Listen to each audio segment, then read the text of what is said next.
Alright, well, good morning, good afternoon, good evening, everybody, and welcome back to another episode of Midgard Gulf. We're out here today for part 2, which is the front 9 now, out at Eagle Bend in Aurora, Colorado. So, yeah, we actually already hit tee shots on this earlier because we didn't know we were supposed to tee off from the 10th. So, this will be the second time we tee off here today.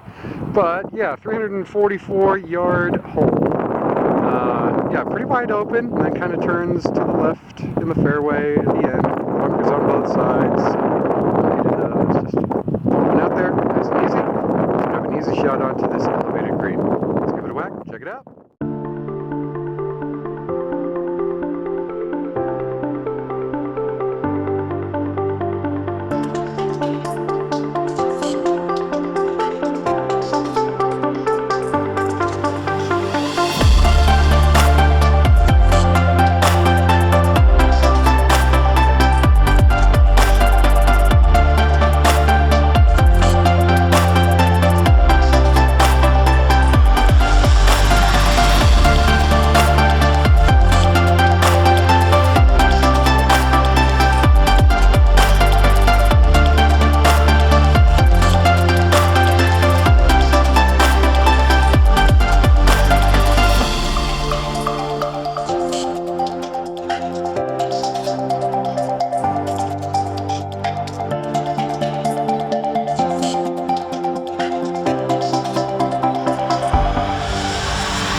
Alright everybody, here we are on the second hole. So, big old par 5. 533 on the card, but I got 544 on the GPS, so big old long hole, but playing downhill, at least for the first part. I don't know what it looks like after that, so guess we'll just have to give it a crack and see. But I think it's pretty straight up. So, let's give it a rip, check it out.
everybody, so here we are back on the third hole. 166 on the card, but 168, so pretty close to the number to get up on this green in the middle. And yeah, not a lot of room to miss here. You can miss short left, but that's about it. You miss dead left, you're dead. You miss right, you're dead. You miss wrong or long, you're dead.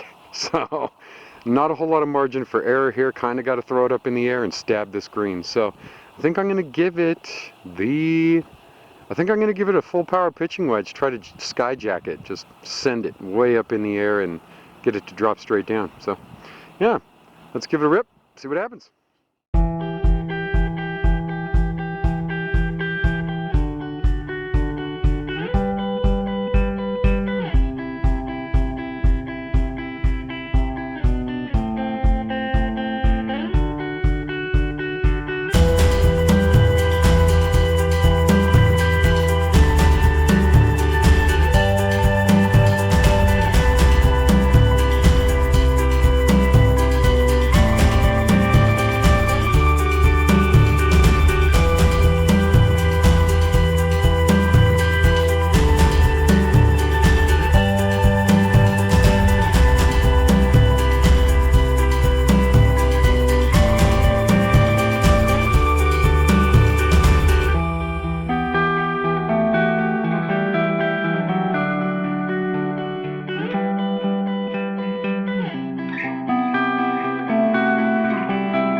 Alright everybody, so here we are in the fourth hole. Little, kind of a lengthy par 4 again, 376, water all the way up the right, probably about 200 yards down the fairway I'd say, so definitely gettable. So yeah, definitely miss left here, yeah. Other than that, you'll be playing the water on your right all the way, the rest of the way to the green. So, let's give it a whack, check it out.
Alright everybody, so here we are on the fifth hole. Little par 4 action again, 383 to get up on that green. Pretty straightforward. Bunkers on both sides, so try to pipe one straight. Kind of a narrow fairway. So big close landing area, but narrow long landing area. So yeah, let's give it a rip, check it out.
Alright everybody, here we are on the 6th hole.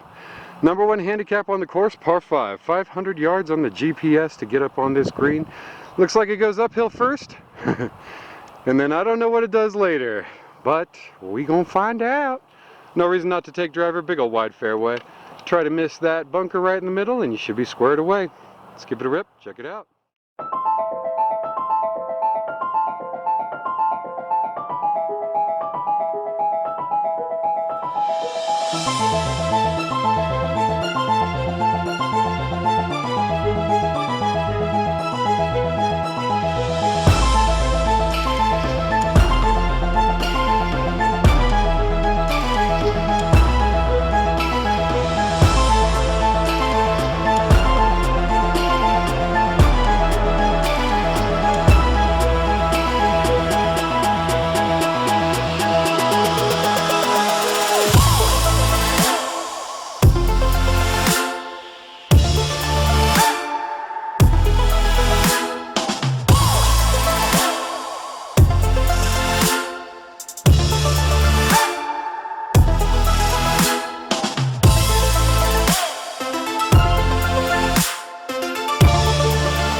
Alright everybody, here we are on the, oh shoot, what are we on? 7th hole. Yeah. So a little par 3, we got 166 downhill, probably playing around 155. So yeah, nothing really to be concerned about apart from the bunkers. So let's give it a rip and check it out.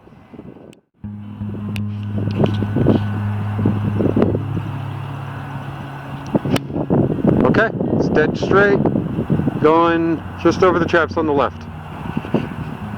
You alright?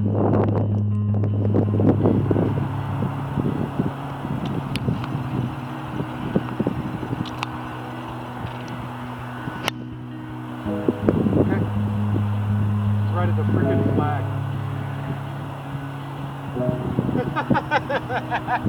You seen it, bro? Yeah, it should go.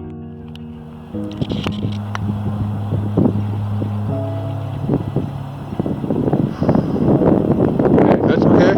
Good pace, but I should have aimed more left.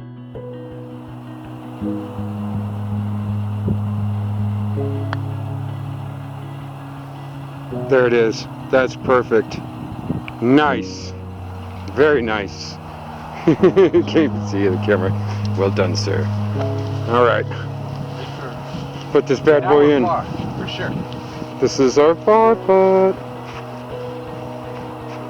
Can barely see it. No. Got it? Yeah. There it is. Par. Nice.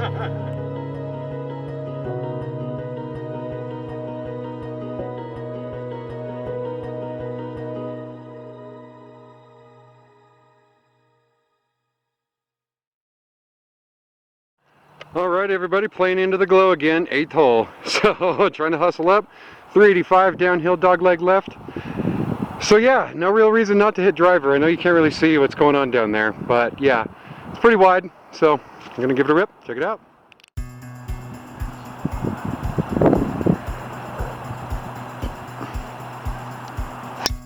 All right, that should be really good. Got a good crack on it. I couldn't see it, but should be straight on down there.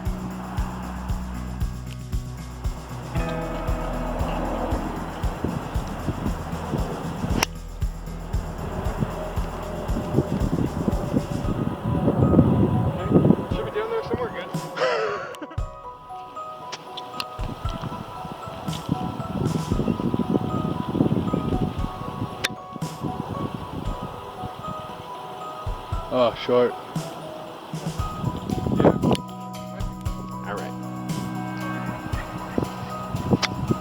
Okay, went right over there with me. Just to the right side of the green. Be all right. Let's go give it a whack.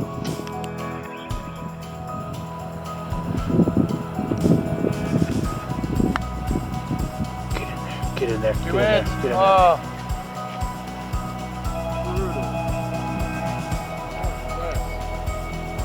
Far? Yeah, All right. Dark. Oh, okay. All right. Not bad.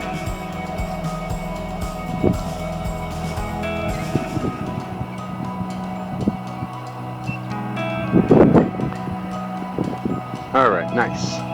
All right, another par in the books.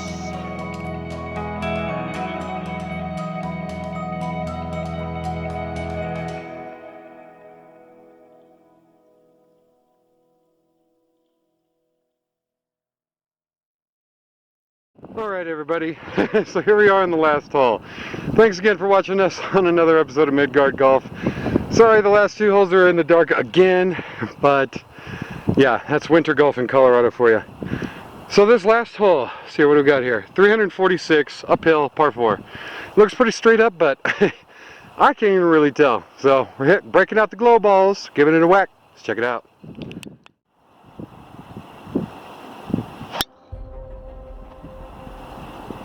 I didn't even see it. Did it even glow?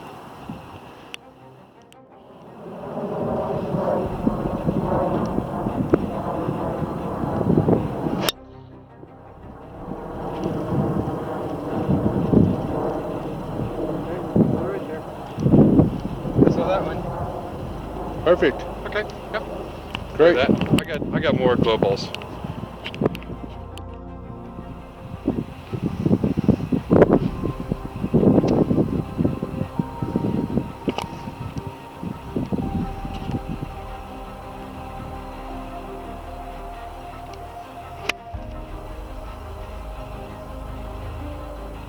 All right. Okay, that sucked.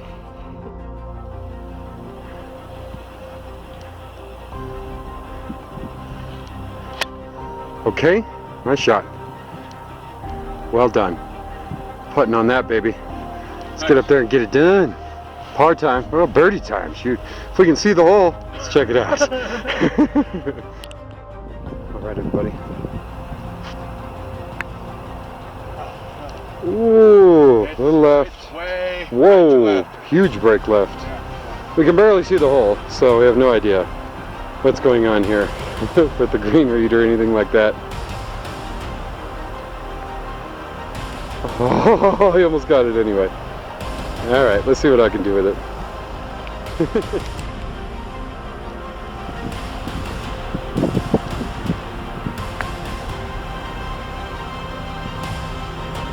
Still left it a little short.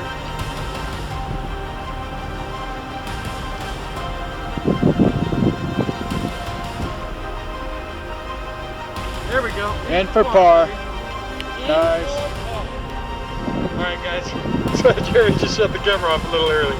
But yeah, I just want to say thank you so much again for joining us for another episode of Midgard Golf. Pretty great. I think we just barely broke 80 with the birdie on the last par 5 that we hit. So I think we shot a 79. I got to add it up. But anyway, yeah, I will obviously do a full course review when I get back to the house sometime. So yeah, on the couch, the fireside chat. But in the meantime, thank you so much again for coming and checking us out, and we'll see you next time. Have a great day. Well, hey everybody, here we are at the end of our two-part series out at Heritage at Eagle Bend in Aurora, Colorado. What a magnificent course. So that's the second time that I've played that track, and the first time was, shoot, back in 2018, and it's November 2021 now, so yeah, the 20th having played it. This being the day after. So anyway, yeah, so I didn't really remember what the course layout looked like, Honestly, my recollection of the course was that it was a lot easier than it was. But it's actually really not an easy track. Very undulating. Yep, a lot of elevation changes all over the place. So, and a lot of force clearance. If you're a newer golfer, okay. So what's force clearance? That's things that you must hit over, right? So if you've got trash right in front of you off the tee box or in the middle of the hole, so on and so forth. A lot of that where you better get it up in the air. So. Anyway, there's a ton of that throughout the course. So anyway, if you're a newer player, it's going to be challenging for you. You're probably going to lose some balls if you're not all that great at getting it up off the ground just yet. But anyway, apart from that, I mean, fairways are wide enough, and there's not a whole lot of trees throughout your neighborhood course, so you don't really have to worry about jail a whole lot. But anyway, my original statement was going to be the fairways are wide enough to play driver on most long holes, so that's nice. There's a lot of strategically placed bunkers though to catch you if you if you miss your shot for that fairway hit. So there's that. And the sand out there, actually, we were in the bunker a few times yesterday, so it was just that's the way it shook out. Usually when I'm scrambling with anybody, especially Jeremy.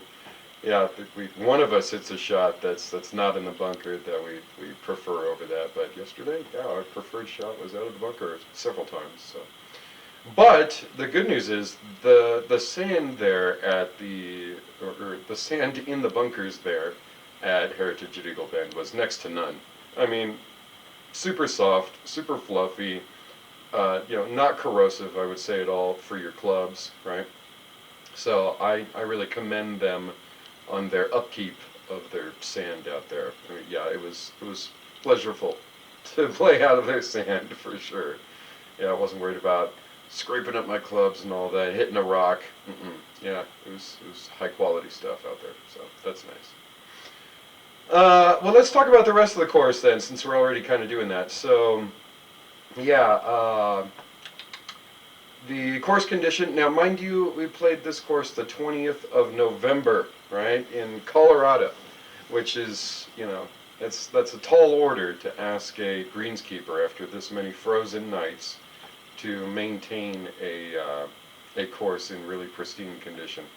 And that said, I thought that if it was the summertime, the greens were not in great shape. Let's say that way. But for the winter time, which is when we're playing it now, right, or edging on the winter time anyway, I'd say they were fair condition.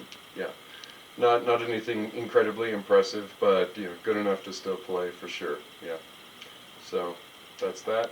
The fairways, I thought the fairways were actually in really good condition. So the ground wasn't overly soggy. Some courses do that around here. They'll water just a ton to get that sort of reserve of water in the ground for the next year, and that creates a circumstance in the late season where you've got really soggy fairways that you're just, chunking all the time. They're just eating your clubs. So, yeah, that wasn't the case, but they weren't overly hard either. So I guess that's commendable. We still figured out a way to kind of keep them a bit soft, even though, they would have been forgiven for those fairways to have been pretty frozen by this point. So yeah, that's impressive for the greenskeeper for sure. Course layout. I mean, as I'm holding the scorecard here, the course layout is awesome. Very spread out, right? There's no hole that parallels another. So at no point in time are you going to be able to say, all right, if I miss left, I'll just be in the next fairway. If I miss right, I'll just be in the next fairway. Nope, none of that. So very very nice and wide and spread out. And the distance between holes is most of the holes is considerable, right? Like, so if you're a walker like me, and we did walk it yesterday, right? But that's a baton death march, man. Like, you better be in some pretty decent shape to walk that track for sure. Not the hardest course I've walked here. I'd have to still say that the hardest course I've walked in Colorado anyway is still oh shoot, what's that course? Ridge at Castle Pines, right? The north course at Ridge at Castle Pines in Castle Rock. yeah, that course, my calves were on fire by the end of the day, for sure. But this course, yeah, pretty close. You know, not just because of the elevation changes in the holes. You know, you're constantly going uphill. You know, whether you're lugging that bag or pushing or pulling a cart, you know, it doesn't matter. You're going to be burning going up that. And then the downhills are very steep, so you know you're going to want to take up a running stride almost on those downhills. So it's not very pleasant either. And then the distance between holes is long. So yeah. There's that. But apart from that, the course is gorgeous. I gotta highly recommend it to anybody who comes out here and play. And for the price, I mean, talk about bang for your buck. So $42 to walk, and $68 to ride. So yeah, at those prices, and albeit those might be winter prices, right? But let's see here. At that, the course could honestly charge 10 to 20 bucks more if they wanted to, and I would still say that it was worth the value. So, yeah, if you're looking to get some bang for your buck out there, yeah, it's going to be hard to beat Heritage at Eagle Bend. And right around the corner, like, I want to say maybe 5 to 10 minutes away, is Saddle Rock. Yeah, so anyway, I know I haven't vlogged the entire 18 at Saddle Rock yet. I will. It was unfortunate the last time Austin and I went up there. We didn't realize that after a certain time they only allowed for 9 holes. It wasn't just play until, you know, you can't play anymore. But and in my case, right, that's not really a thing because I got those glow balls. Like, I don't care if the sun's down. I'll play in the dark. I'll just whack the glow balls. I'm not going to lose those. Yeah. But anyway, I mean, I apologize. I wish we would have you know, closed it up a little earlier there, and there was no excuse. The pace of play was at our own pace. There was nobody out there. So actually, we did start. I will say we started around probably 20 minutes late. So we were supposed to tee off at 12:20. We ended up teeing off at around 12:40, just because we originally teed off on the first hole, like you would expect, not knowing that it was a 10th hole start. So yeah, the guys who were teeing off behind us rolled up to us and, you know, posed an inquiry to us to ask, you know, what our tee time was, and we told them, and they said, you guys messed up, man. You guys were supposed to tee off on the 10th. Like, well, we didn't know. Nobody told us. That would have been nice. So we had to walk. We were almost on the green on the first hole too. We had to walk all the way back and then all the way to the 10th hole and then tee off. So yeah, it was. We were like 20, shoot, maybe even 30 minutes by the time that walk was over. Yeah, late on the start. So we should have pretty safely, I say, with that much of a delay there, with that unfortunate mistake. Yeah, we should have closed up the course easily in the daylight, but well, as that happened, we didn't. So that's unfortunate. But yeah, the last 2 holes there. I mean, let's see here. Well, which was 8 and 9, right? Because we played that 9 seconds. So yeah, 8, dogleg left downhill, par 4. I mean, yeah, we smashed that one. So we ended up only like, shoot, 60 yards off the green, something like that. Put on the green 2-putt par. That was nice. Number 9. So number 9 would have been nice to play in the light, just because, yeah, I probably could have played it a little more aggressively. Didn't realize it was a split fairway. So yeah, there's a giant bunker going through the middle of the fairway, kind of diagonally up and to the right. And I ended up hitting a big old power fade out there with the glow ball, and put us within. Let's see here. So that hole was number 9. Yeah, 357, and we were 90 out. So yeah, what is that? That's okay. 60 beer math. So 270-yard drive with a glow ball. 270-yard drive with a glow ball, fade shape. Yeah, not bad. I'll take that. So glow balls, if you've never played them before, they don't have a core, right? they're pretty much a really super hard shell with a light bulb in the middle, right? So they don't fly nearly as well as the regular golf ball does. Yeah, and they're very hard. It makes a much different sound when it comes off the face. So if you ever get out there and play glow balls, then you'll know what I mean. Yeah, be like, oh, yep, these definitely don't go as far. So I'll take a 270-yard drive with those glow balls and a fade shape. Sure, yeah, absolutely. And then after that, I screwed up the chip, and Jeremy pumped it up there, got us on the green, and then yeah, 2-putt par for that. So that was cool. Yeah, even in the dark. Nice of him to put the other glow ball in the hole, like right behind it, so I knew where the hole was, because his eyesight's a lot better than mine. I couldn't even see the hole to save my life. I'm like, oh yeah, I see the silhouette of the stick right here up against the backboard of this little hill, but yeah, I can't really tell what's going on here. So he's like, here, let me put a ball behind the hole for you so you can tell where it's at. I'm like, oh, that helps. And then what I do, I set the ball right in front of a divot.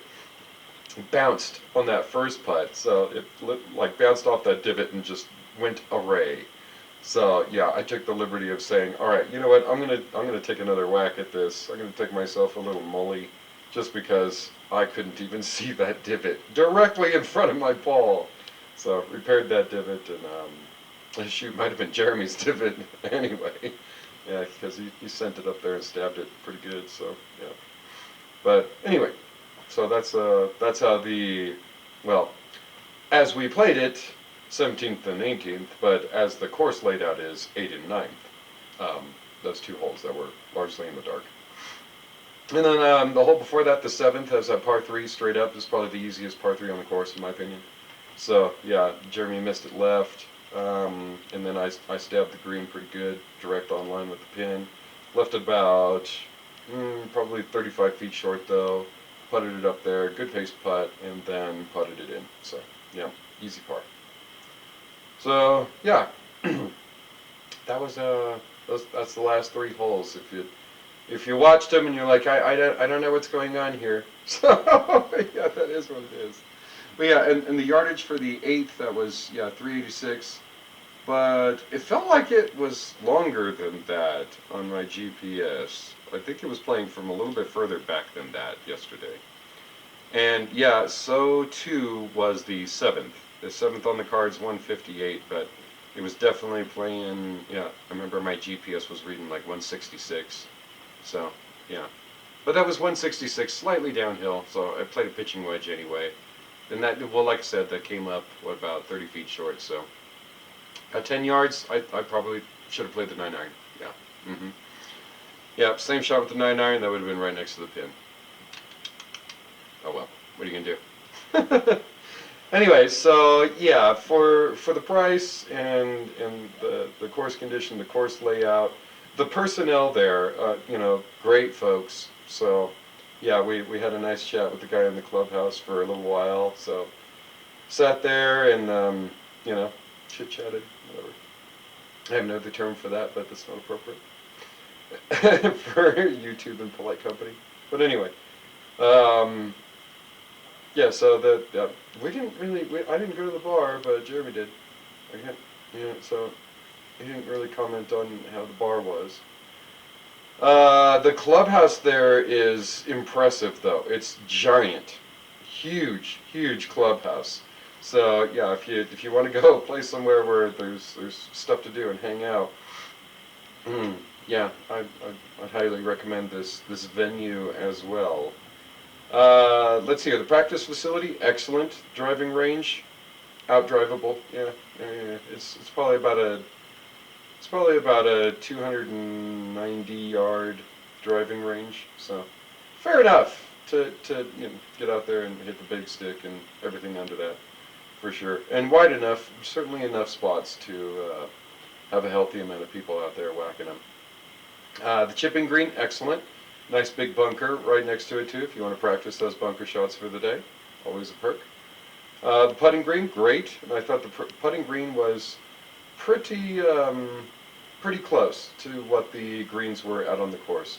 There are a few greens on the front 9, which we played as the back 9, that I thought were in quite different shape than the practice green. But for the most part, most of the holes on the course were pretty close to the practice green. So yeah, yep. All in all, practice facility there, excellent. And if you happen to be a tennis player, they also got tennis courts too, or not. Yeah, tennis and like this little kind of racquetball kind of game.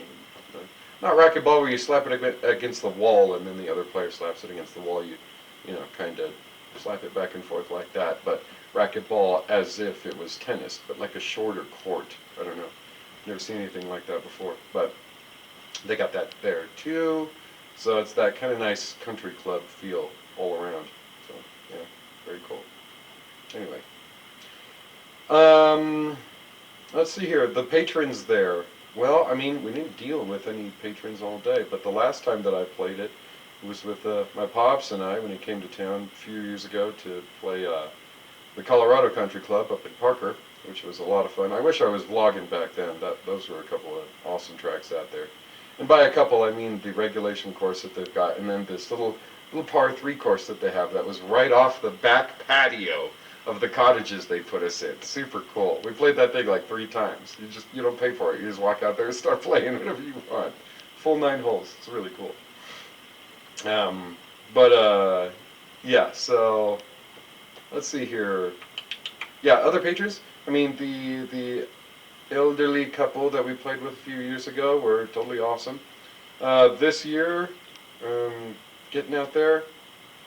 Yeah, I mean, I gotta give him an A plus though. Not having dealt with him a whole lot, because the couple of interactions we had was there was a five-some in front of us, so and you know, elderly folks, so they actually sought us out on the range, Jeremy and I, while we were whacking balls, warming up, and let us know that there were a five-some in front of us, and you know, if they were playing too slow, just you know, let them know, and they would let us play through. I'm like, huh. Okay, I'm sure you'll be fine. If, you know, if we have to play through, we can sort that out. But wow, you actually came and sought us out, found us on the driving range just to let us know and you know, introduce yourself. That's a level of decorum that most people don't have these days. And then the guys who came up and let us know that we had teed off on the wrong hole. I mean, there were you know there was a hint of frustration from the event that had transpired, us jumping in front of them, no doubt. But you know, we didn't know that we had done that. We just you know made an honest mistake, and we corrected ourselves immediately.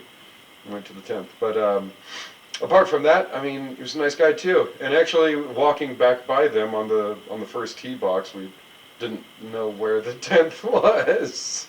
So usually it's you know pretty easy to find the 10th from and you know it isn't really spread out setup, so it's like, wait a minute, where do we go for the 10th? So we asked them, and they were like, oh yeah, just go right down here and then under the tunnel, so on and so forth. Oh, shoot, okay, thanks guys. So anyway, yeah, patrons there, pretty nice folks, I'd say. Yeah. Mm-hmm. Can't really comment on pace of play because there was nobody around us the whole day. That was really nice, yeah, to just kind of be alone. Just Jeremy and I out there whacking them. It's a good day. So, anyway, thank you so much for joining us for another episode of Midgard Golf out at Heritage at Eagle Bend. I hope you enjoyed the content, however dark the last little bit of it was. But, yeah, throw us a like and subscribe if you feel. If not, hey, you know what? Thanks for showing up anyway. We really appreciate your time. And, well, stay tuned for next time. Not sure where we're going to play. We were talking yesterday about maybe going up and getting a hotel room in Denver and playing Inverness. But I don't know if we're going to do that. We still got to deliberate, decide if we're going to do that. Look at what the weather's like. It's starting to get a little shaky. It's, you know, November, so almost December. So we'll see. But either way, as always, I hope you have a marvelous day.